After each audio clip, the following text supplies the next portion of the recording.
I knew I was going to be an entrepreneur. So happened that I became an entrepreneur. So I started companies for others. I started about 20 companies from scratch.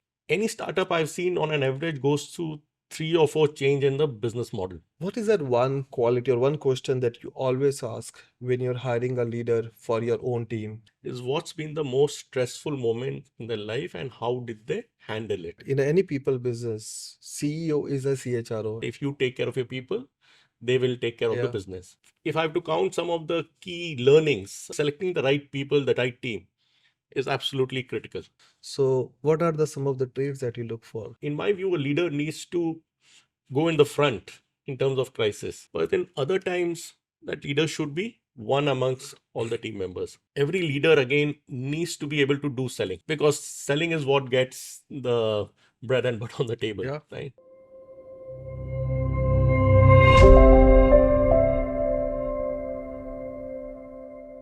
Hello and welcome to the For All podcast by Great Place to Work India.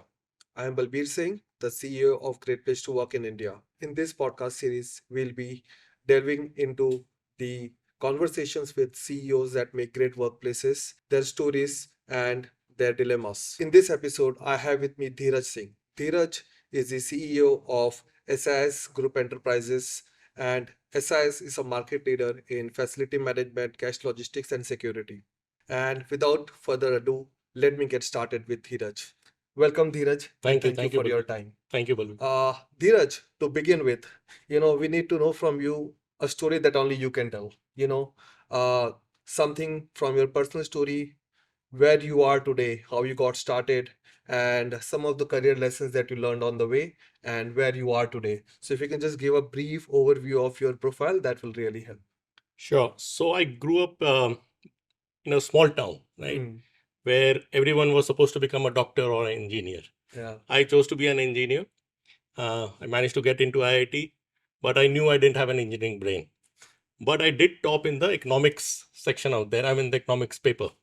So I realized very early on that I have a business sense. And I followed up on that. I did my MBAs, etc. I knew I was going to be an entrepreneur. Yeah. It so happened that I became an entrepreneur. So I started companies for others. I started about 20 companies from scratch, and mostly for others. Right? Yeah. And if I connect the dots, they are in the areas of financing assets, creating assets, delivering assets, and now management of assets. Right. If I look at some of the pivotal points, I mean, when I was doing my management degree in US, I left it halfway. I said I'm going back. I was on scholarship and all, but I said I'm going back. Right? Yeah. To start small hydel power plants in India.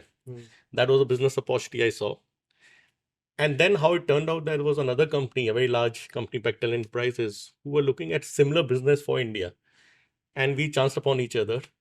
And then I canceled my ticket and went back to college, did my degree, and joined them and came to start the work in India for them. Similarly, when I was in a large multinational, again in project management side, I suddenly took the jump towards the BPO side. I went and joined a BPO company, completely alien. Clearly, I was the misfit there, but the skills I picked out from there, that helped me start the entire engineering outsourcing work for a very large global EPC company, engineering construction company. And from there, that whole business grew in India. Similarly, I knew I was good in doing deals, right? And then I was lucky to start a private equity fund with DLF as the sponsor. So these are all turning points that happened. But at the end of it, I realized I'm a very strong people person. Right? There was an incident in Dubai airport when I was part of that engineering company. I was a director in Middle East also. And unfortunately, the Dubai airport, there was an accident. About 12 laborers died in that incident, most of them Indian.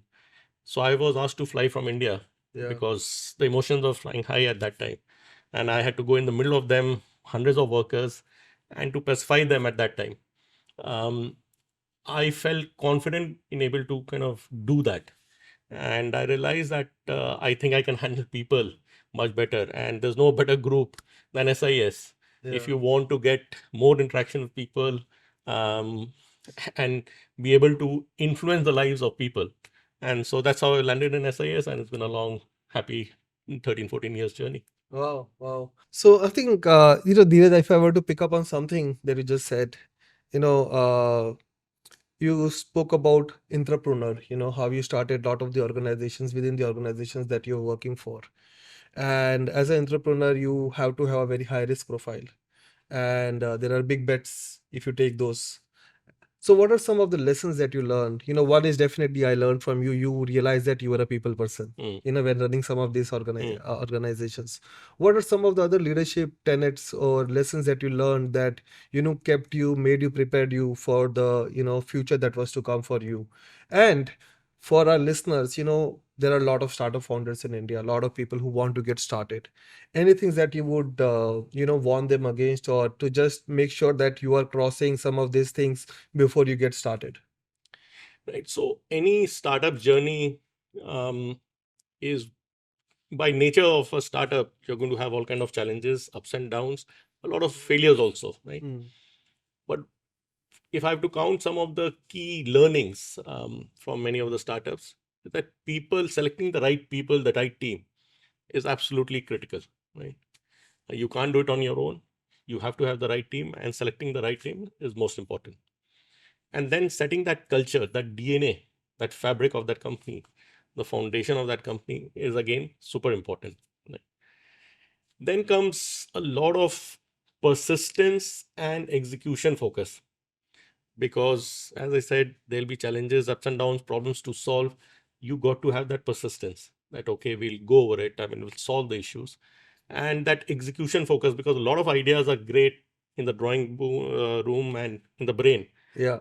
Challenges when you translate into reality. Execution. So execution focus, I realize, is very, very critical. The right kind of partnerships.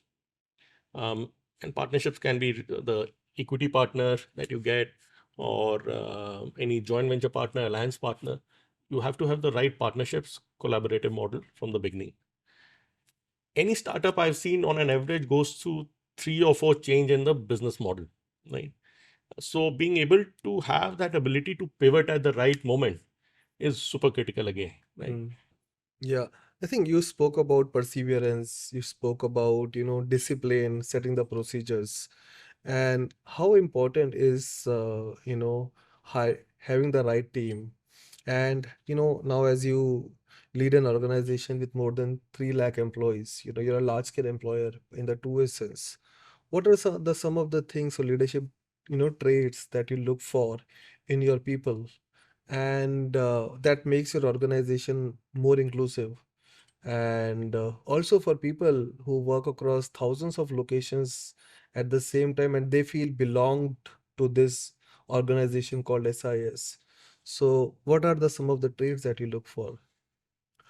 So if I look what I would see in myself as a leader, and I would like to see similar qualities in another leader, though it should not be the same replication, because we all bring different skills.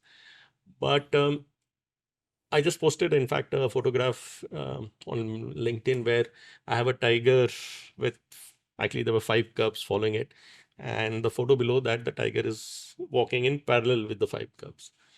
And I said that, in my view, a leader needs to go in the front in terms of crisis, right? But in other times, that leader should be one amongst all the team members, right? Go along together. And that has a lot of meaning for me. In my style, I've seen that I like to keep that balance. Maybe because I'm liberal, that I like that balance. But that balance is very important. Right from, I can be a very hands-on leader, but I follow a very delegative style of leader also. I can be a great personal friend to some of the people who report to me, but I can be a very commanding boss also. I have a growth mindset, but I can be conservative when it comes to it. I can be innovative, but at the same time be a little traditional, right? So that balance is important, especially in a business like ours, right? Yeah. Second thing, probably the most important thing in my view, is that you need to be a very, very emotionally resilient person, a high EQ, right? Ability to kind of bounce back after any adversity. Uh, the maturity, emotional maturity to handle so many people, their aspirations, their complaints. You have to play that Aunt Agni, Agni hand to so many of them, right? So you need to have a very high EQ, and probably that's been one of my personal evolution through my corporate journey. I used to be a very volatile kind of person, right? I used to get upset, stressed, sometimes angry, but I intentionally, deliberately forced that change upon myself, and I'm quite happy. I still sometimes get a little bit flustered, but on an average, I am quite satisfied with the output, and I hope it continues like that. Second thing, in a business like ours, a CEO has to be, or leader has to be a CHRO, right? Okay. Every leader has to be a CHRO. In fact, we don't have a designation of a CHRO for anyone else, because every CEO is supposed to do that role. It's a people business. That's our raw product. That's our final product. So you've got to invest your time in that part. The other thing I've realized is that every leader again needs to be able to do selling. I mean, I've seen you as a leader also doing that, Balbir, right? Because selling is what gets the bread and butter on the table, right? A leader has to make that lead by example of being able to earn something for the team.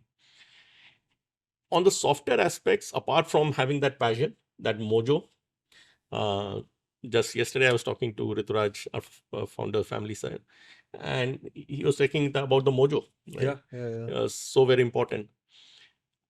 Together with that, you need to be very confident in yourself and secure, right? Because I've seen a lot of leaders who become insecure and then are not able to groom that next line of leadership, right? I think in a people business, you can't be insecure. Everyone has plus and minus. You need to be aware of your minuses, but as a total, you need to be confident and secure in yourself. Wow. I think there are at least 10 more questions that I can ask only on that answer. But I must say, you are one lucky fellow to see a tiger with 5 cups. And that's what most of the people who are going to see that post think like, but how many hours did you have to wait, or how many years did you have to wait for that one capture? Yeah, people see the final output. Exactly. Just like in any business, people see the final success. Exactly. And they don't see the sweat and frustration behind it. There might have been many trips where I've come back empty-handed after spending almost 12 hours in the sweltering sun on a weekend out there. In this particular case, I had to wait about 6-7 hours, but I managed to get it. I think it's persistence. I think that's the story. I think people see the results, and it's that passion that goes into that wait. And because I think it's that mojo, because you love what you are doing and you don't mind the wait, because the outcomes are going to pay for all the efforts. Correct. So a lot of people ask me, how do I manage with my passions, my personal pursuits, the LinkedIn? And my answer is time management. I see is energy management, right?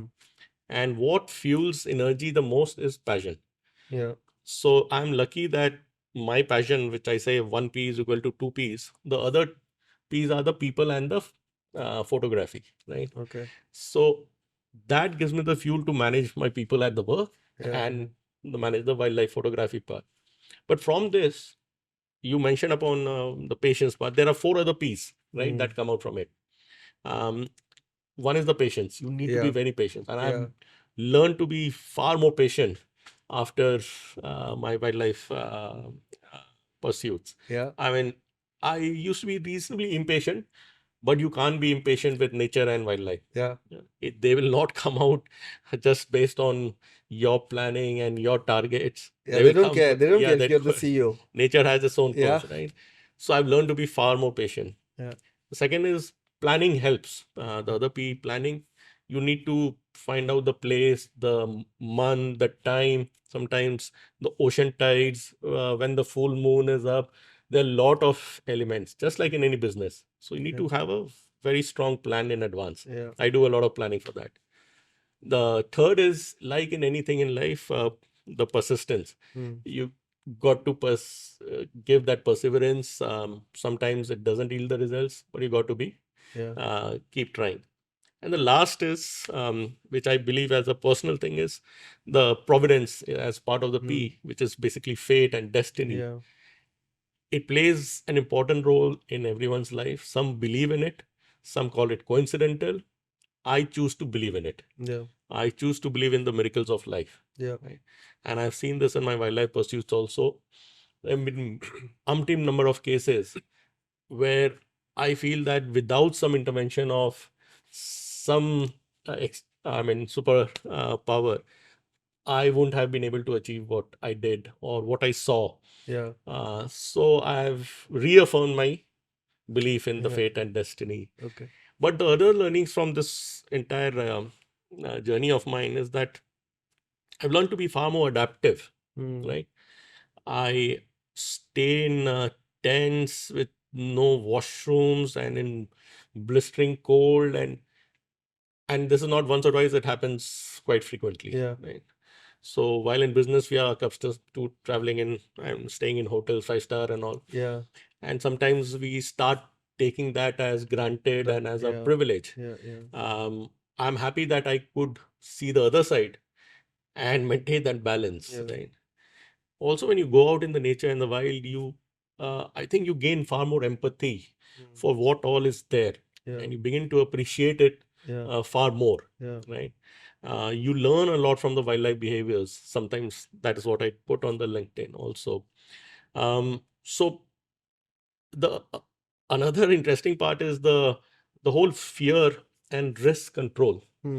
I've become uh, completely fearless Okay. after encountering so many adventures in the jungles and wild. Uh, but I must caution, being completely fearless is also not good, right? Because it can lead to some unnecessary dangers, right? But you become far more strong in mind, right? You're able to take bolder decisions. You can become more aggressive in your business plans, Yeah. right? Without that paralysis by analysis Yeah. of fear, failure, right? Um, at the same time, I was thinking of an analogy. There was a movie where an accountant, I think he was an assassin by the night time, Yeah. right? Yeah. Yeah. Hitman. Probably his day job was so boring that he had to Yeah. resort to that. So fortunately, I have enough adventure in my personal life that I don't need to be too adventurous in my corporate life Okay. also. Yeah. It's a good balance. Yeah, so I think it's been a great journey and a lot of learnings. Yeah. Yeah, I think you made a one very pertinent point that in any people business, CEO is a CHRO, and in your organization, you do not have a designated CHRO also. But why? Because of course, as a CEO, you have to keep connecting with your people, but there are so many more things that a CHRO brings to the table. And I'm sure, of course, those are getting taken care of by a lot of the individuals. But why did you come up with that thought of not having a designated CHRO? Okay, I'll lay it out honestly. I think we have some very capable HR leaders. Yeah, of You've course. interacted with some of them Yeah, probably. yeah. And even in our management structure, we follow a more of a collective leadership model. Yeah. So we have something called group management committee. Hmm. The convener, I'm facilitate that. I call for those meetings, but they are senior leaders who take decisions, a lot of decisions collectively. Yeah. Similarly, we have a group HR committee, Hmm. right, where the senior leaders of HR. So it's a collective leadership. I would Got say it. the collective leadership is equivalent to that CHRO. Yes. Got it. Got it. So, on that only, like you're a large scale employer. Mm. So tell me something about how do you make it a great place to work for your employees? How do you provide them a sense of belonging to the brand that is SIS because your field force is across India. Mm. So how do you get some of this, employee values built in for in your procedures and for your employees? Right. So, as you know, we have almost 3 lakh people, Yeah. right? We are very particular that we don't have any bias towards any particular state, language, gender. So we have a mix of people from all backgrounds, Yeah. even differently able people. We have a lot of them working with us, right? All our leaders, again, they come from all different states. It just so happens almost all our leaders belong to different states, right? We have an intentional strategy then also to shift some of our regional leaders, zonal leaders from one state to the other after every few years. Okay. Right? So then it doesn't become like you belong to that state, this community. And we are very, very particular that anybody who's discriminating on any basis is strictly dealt with.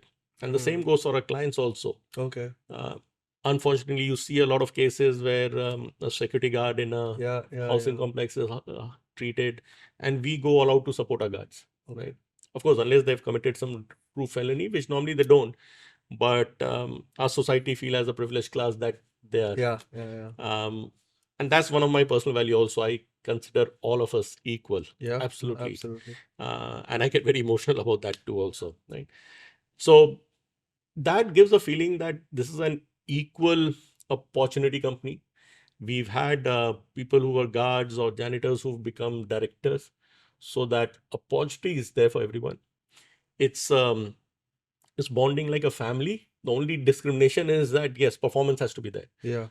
So it's a performing family culture. Right? So, and you have been at the SIS Group for about 13 years, 13, 14 years? Yeah, it's been, I think, almost 16 years of association. Yeah, full-time about 13 years. 13 years.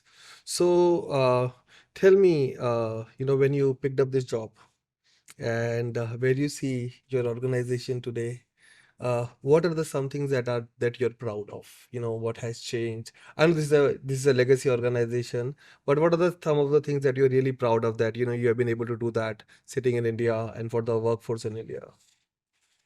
I think a lot of that groundwork foundation had been laid by our chairman, founding chairman, Mr. R.K. Sinha.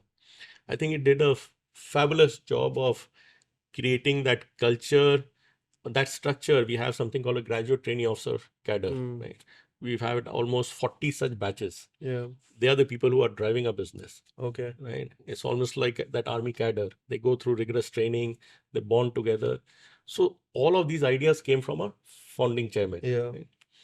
His statement, very famous, is that if you take care of your people, they will take care of the business. And we've abided by that philosophy. So I didn't have to create something new. My job was to maintain that. Okay. Right? Maintain that culture, especially as you scale up. The risk is that culture might get diluted because you're so fast spread. You acquire new companies. So that is one part I take a lot of personal interest, because the integration of new companies, any company that you acquire, they have their own history from the past, their own good thing, their culture. So it's a fine balance of bringing them into the family without making them feel like, oh, bahar se bahu types aa rahi hai. Right? So you have to work that, and I think we've done that quite well, and I'm quite proud of that. I'm also very proud of the things like in COVID time. We were probably the organization that did the largest number of vaccinations. We did almost 4 lakh vaccinations, and we personally monitored that. Dhiraj Singh, who's Mr. R.K. Sinha's son and managing director, he and I were constantly monitoring this. Rituraj actually took the call that there'll be no layoffs. In fact, we gave early salary advance because that was the time people needed that. And there were a lot of other things, small things, like we had our ambulances for people to go to the hospitals, how we took care of all their statutory benefits, especially for unfortunate people who departed during that period. So that was a moment of crisis for everyone, all of us. For us, it was more so because we were out there in the front. We were emergency services provider, and how we handled that, I think that that definitely is something of a moment of pride for us. No, I think I am aware of some of the great stories that we heard about SIS at that time, and in fact, we even awarded your organization as one of the leadership in times of crisis. That's a category that we had got for COVID times, and especially when you're employing so many people who are at the forefront of this, right? That's your security guards. So And it really warms my heart that you did not decide to lay off even a single employee. Yes. And that's why we did see a shoot up in employee sentiment across India Inc. by Correct. about 4 to 5 points. I think that was a very India specific scenario Yeah. where most of the organizations took Mm. the employee first stand that Mm. we are not going to lay off our people. Mm. We'll probably take cuts at the senior levels, we'll Mm. take more cuts. Mm. But for our employees who are at the bottom of the rung or who really need to, or probably are the single earners of the family, they should not go without salaries. Mm. I think India Inc. did a fab job at that time. Of course, we are seeing some of that plateau now Mm. because wellness is becoming the biggest change. So on that, I wanted to ask you, since you touched upon COVID, Mm. and also, how do you create a more inclusive culture for your employees? Mm. Uh, and you yourself are interested in wellness and how it provides you perspectives on life and leadership. Mm. I wanted to ask you about employee well-being. What are some of the initiatives? And that's becoming very, very prominent in India, Mm. especially with Gen Z. It's becoming even more pertinent. And as an organization, you have a lot of employees who are in that age categories, in their Correct. 30s and Mm. 20s. So what are some of the initiatives that you're doing to take care of well-being of your employees so that they feel, Mm. they can give their best selves to work? Absolutely, Balbir. I am a strong, almost fanatical believer in the well-being Yeah. for it, because a healthy employee is going to be far more productive, right? Can give far more to the company, to the clients, right? And ours is a stressful job, as many jobs are, right? But these jobs are physically demanding also, night times, in rough terrains. So, I mean, I was in Madhya Pradesh, in Raipur, Chhattisgarh, and the heat out there at this time is just almost unbearable, and our guards have to stand there. So, but that's our job, right? As our strategic management, we make sure that everyone is taken care of for medical insurance. We have one of the best medical insurance programs for all our employees. We last year introduced for that life insurance, and that probably is one of the biggest welfare schemes that have been liked by our staff, because no other company does that to the level that we've done that, right? Right from 50 lakhs to 5 crores is the amount that we've covered. That gives a mental assurance, not to the employee, but to the whole family. Yeah. Um, we recently conducted a medical test across all India, right? So, covering every district, 680 districts. That was huge mammoth exercise where we had everyone undergo their medical examinations. Even in COVID times, I'm a believer in meditation and mental stress management, right? Yeah. That is one of the most challenging and most escalating problems, even for the workforce, right? Mental stress of all kinds. I held personal meditation classes online for a large number of people. I was doing that meditation with them together. I wrote a book on that meditation also after that. And we have continued that our HR team continues to do that for mental stress relief. We have the helplines, etc., for all our employees. Yeah. So we have a holistic approach, and then of course setting that by example. So people, I take them for treks, on walks, and some people realize that they are not as physically fit, and they make the efforts to become fitter. And I sometimes do it bluntly also. I just yesterday, one of our HR guys, again, after marriage, he's put on a lot of weight. And at a young age, I had seen him climb the stairs and he was panting. So you have to observe certain things and give the right feedback. Yeah. Right? So if you give that feedback and you yourself lead by example, I try and take as much care of my health. I think it makes then a ripple effect across the organization. To some extent, yes, I'm personally a little proud of this fact that yes, I was able to alter that scale of fitness for the group. I think leading by example is very, very important, especially if you're able to do that as a leader, you have that added advantage. Correct. And then you also have lessons from wildlife, and of course, gray hair always helps. Yeah, I've got Yeah. No, I'm just saying because then people know you're walking the talk. Mhm. Not just giving advice on health and well-being. So I'll go to my favorite question, Dheeraj, now. Something I ask all the leaders all the time. Mm. What is that one quality or one question that you always ask when you're hiring a leader for your own team, someone who's going to work with you? Um, as I'd emphasized, I think emotional maturity, emotional resilience is very important for me. So the question I'll ask normally for all our senior leaders, especially, is what's been the most stressful moment in their life and how did they handle it? Hmm. That gives me a fair idea as to what they consider as stress, Yeah. and how did they cope with it? How did they resolve it? So that is one of my favorite questions. Okay. Okay. So basically, how are you able to take care of your own well-being in the times of stress? Yes, and also how did you react to it? I mean, React to it. stress is basically a reaction. Yeah. Yeah. It is Yeah. not the external environment Exactly. that throws Yeah. stress. Yeah. Yeah. So how did that person react? Hmm. How did he manage himself? Yeah. Can be reflective of how that person can manage against stresses in the business. Got it. Got it. And we have been partnering for last 4 5 years.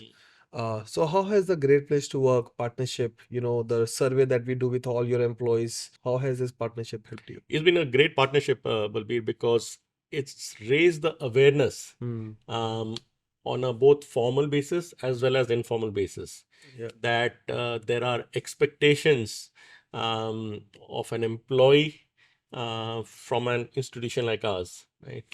There are benchmarks that need to be followed. There are things that need to be improved. There are things that need to be sustained, Yeah. right? Uh, it sometimes feels like you're on a treadmill, right? But it's a good treadmill, Yeah. right? Yeah. And that's why every year we are happy to get on this treadmill. Yeah, the same thing for us. We just concluded our annual learning conference Hmm. where we dived into our own results. So we always also eat our own food. Hmm. So it's a point of reflection for us also. Dhiraj, with this, I will like to move into some rapid fire questions if you're Hmm. game for it. Oh, absolutely. All good. So I know you read a lot of books Hmm. and you've also written quite a few. Yes. But what are the books that you would recommend, that have had the maximum or highest impact on you? Two or three book names that you think are something that, Yeah. really added value to you. There's a book called Personality by Nettle, right? Hmm. Different type of personalities, how people are. Yeah. It's a very interesting book to Yeah. understand why the different personalities. And then similarly, again, How the Brain Thinks, which Hmm. is by the Nobel Prize winner Daniel, Yeah. Thinking Fast and Slow. Yeah. Yeah. Yeah. These are some of the examples of the books that I enjoy learning. Of course, my own book, All Out, is something that I've loved writing, and I encourage everyone to, not because of the book, I mean, the owl's photos or the Yeah. technique, but it's about that journey. Yeah. That was the first time I started photography in my life Okay. in early 2022. I'd never held any camera in my life. I didn't know about any birds. And I embarked upon the project that most birders consider the most difficult task, to complete all the owls in Indian subcontinent in 1 year. Wow. If I were to define your leadership style in one words or two words, how will you define your own leadership style? I earlier mentioned about the balance part. Yeah. I think any leader goes through a journey um, as he or she progresses through the corporate ranks. And I think uh, for me, it's been more evolutionary, if I have to put it in a word. How I've evolved myself as a leader, um, how I've evolved myself as a human, as a person. That is something that I constantly rate myself. Hmm. Just yesterday, there was a discussion, I won't mention with whom, but post that discussion, and it was a little tricky discussion. I rated myself that I was 85% in terms of how I should have handled that discussion. Yeah. So I'll work towards improving on that. So it's an evolution. So I'll call myself as an evolutionary journey. Hmm. So reflecting on what happened yesterday, Hmm. and probably uh, what is the best advice that you received as a leader? Uh, There are a lot of advices, but two that come to my mind.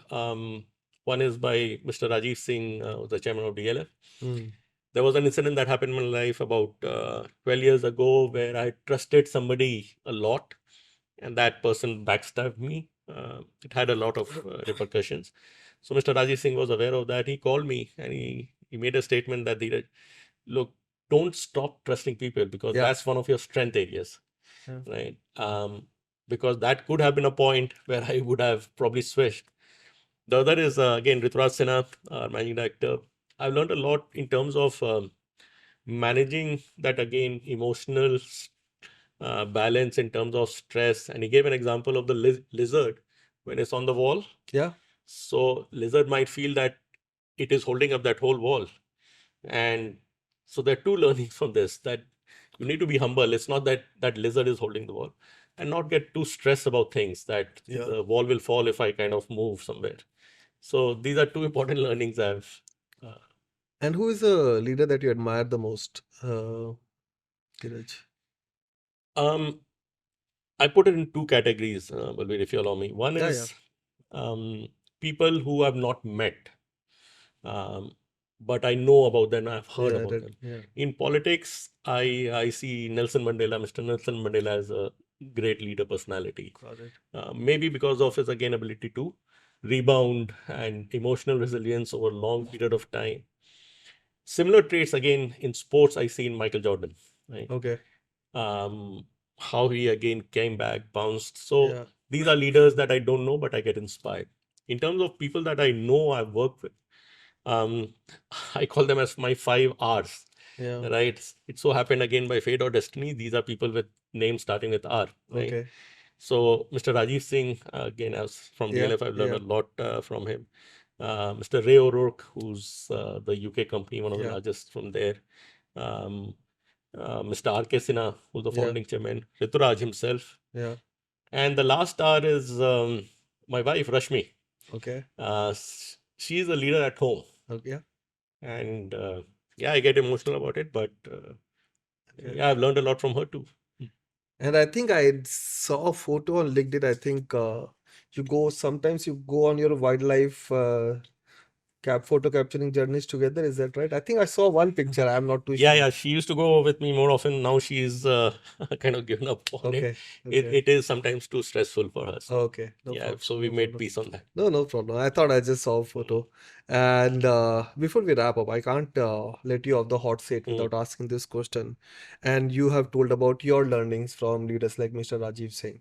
What will be your advice to young leaders, in India Inc.? Because we keep hearing about Make in India, what a potential India has. India has its own growth story. Even though all that's happening, the stock market has rebounded back in India. So we have great story. So what's your advice to young leaders in India? My first advice would be original. Hmm. A lot of us are trying to be copycats, social media influence. They want to be that. I think originality is a concept that might be underrated, underestimated, right? Sometimes being original means you have to be slightly rebellious against the established norms. I follow that in my life, and sometimes it's proven to be a disaster. Often it's given me the results, right? The second is, again, I would advise the young generation, especially, to invest in 4 categories, 4 management categories. This time management, very, very useful. I mean, time is limited for all of us, right? How we utilize our time, multitasking. I do training programs for time management. Some of the reputed lawyers, actually, they consult me separately for this. So time management is one. Your body management, which is a physical management, that energy source, right? You have to invest in that. Network management, networking with all kind of people. And lastly, again, my favorite is emotional management, right? So you got to make sure that you invest your time, efforts in management of these 4 categories. Second is that while you should love doing deals, but you should love people also. I mean, you should love growing people as much as you love growing the valuation of your companies, right? That would be my summary of advice. I mean, the future I see for workforce is going to be a balance, or the leaders who will succeed are those who have a unique blend of empathy, creativity, and technology.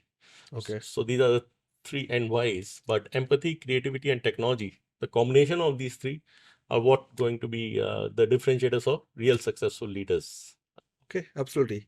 Empathy, creativity, and technology. Yeah, Yes. technology is at the center of everything. You Yes. can't You can't can't run escape away. that. You can't Yes. escape. And I think we are seeing some of the fastest advancements happening in technology in our lifetimes right now. Absolutely. So that's a separate conversation altogether. Okay. Probably we'll need another hour for that. Yeah. But with that, Dhiraj, I would like to thank you from the bottom of my heart for arranging for this podcast and making yourself available and sharing some great insights for our listeners, for some young leaders, and for everyone. How do you keep a balance between your passions, your work, and something that gives you a lot of pride in doing? So thank you again, Dheeraj. It's been Thank an you. absolute pleasure, Balbir. Thank you so Thank you. much. Been a pleasure. Thank you. Thank you.